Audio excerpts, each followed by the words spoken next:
going to pick up where we left off last time talking about the importance of sleep. Today I'm going to give you an action plan that's sure to make a difference in your life. So first off, everything starts with a commitment. What is your personal commitment? Do you see the value in how getting enough sleep matches up with living a better life, making more money, having better relationships, etc.? If you have decided that getting enough or more sleep is important to you, then you are well on your way to reaching your goal. The decision has been made. Next, you need to set up an atmosphere that will allow you to reach your goal. What does that look like? Well, do you know how much sleep you need to be a healthy, functioning human being? Not how much sleep you can get by with, but how much sleep you need to be healthy. The average adult across the board needs 7 to 8 hours of sleep each night. 6 could possibly get you by, and that's the exception for some rare types that can do well with that.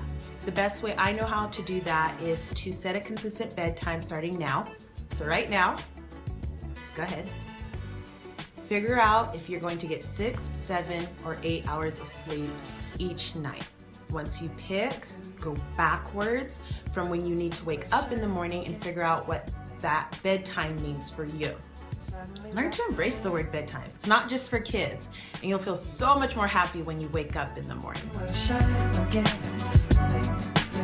So now that you've determined what time you need to go to sleep at night in order to reach your goal, set up the environment that will allow you to make that happen at that time. So for instance, let's say you need to be in bed by 11 o'clock each night. That means we need to, again, start from 11 and move backwards. By 10 o'clock, you should not have any more work on your plate at all. I'm talking making lunch for the next day, getting a report done, checking your email or your mail. Everything should be completely done by 10 o'clock at the absolute latest. If you could do 9:30, that would be great too. So then after that, you want to then see what type of environment do you most find peace in. Some of us can unwind with a good book. Some of us maybe don't want to concentrate on reading and would rather listen to something peaceful. I encourage you that whatever you pick, make sure it's truly peaceful. It's great to have fun, but when you're working towards a consistent bedtime, you need something that's going to allow your body to truly unwind. Bruce Willis is one of my favorite actors, and I love the Die Hard series. But you know what? At that time of the night, it's probably not the best time to watch it and then wonder why you have funky dreams.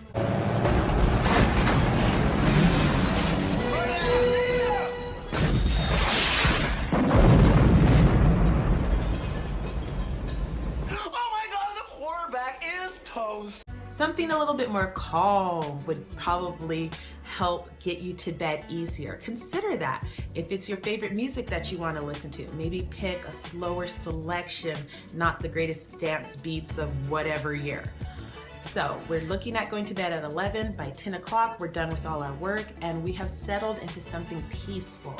It's also a very good time for the female professionals who say they don't have a lot of time for themselves to get that in right there. That'd be a great time for a bubble bath. You're not only unwinding your mind, you're unwinding your physical body, your muscles, and allowing them to get the message, we're going to shut it down for you.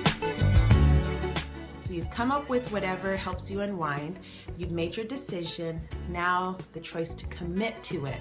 Let your friends and family know, I'm not picking up the phone after 10 o'clock. I'm not going to be doing anything after 10 o'clock for the people in your household. Help them understand that this is going to help make you a better, healthier person. Maybe you live in an environment where you can't necessarily communicate that to everyone you live with. Just make your decision and stand firm with it. Put your phone on silent. That's why God invented silent, so you could have that option when you needed it. Resist the urge to check every little ding and beep of your phone. It could wait. Even with all the things that I've gone through this year, there's only been one time where I've gotten a call after 10 o'clock at night that was truly life or death situation. Of all the years of having a cell phone, there was only once where it was actually life or death. You can set up special notifications to turn your phone on at a certain time so you don't miss anything important. And then you can just let that be in the background. So you got it, you've made your decision, you've made your commitment, you've set up your environment to follow through with that, and then don't beat yourself up. Start today, see how many days in a row you can do this. I know you're going to enjoy it. If you miss a day, that's okay. We're just getting good at this. Now, what you want to make a note of at the end of the week is how you feel. If by the end of the week you feel very energetic every time you wake up in the morning, or maybe you feel lethargic, then you'll either need to increase your sleep time or make adjustments that allow for a peaceful night's rest. Just because you're in bed for 8 hours doesn't always mean you're getting a restful sleep. Again, that's why I'm so big on making sure you've set up your environment. Is your room cold or hot enough? Is the sunlight blocked out enough, if that's your personality type? You want to make sure that your body, your physical body, is getting the message that it's time to unwind and that there's a difference between work, play, and rest. I hope all of this really sets you on that path to another level of success. I know that it did for me, and I'm excited to hear everyone's feedback. Go ahead and try this today and leave me a comment. Let me know how it worked out for you. Remember, don't let life order you around, order your lifestyle.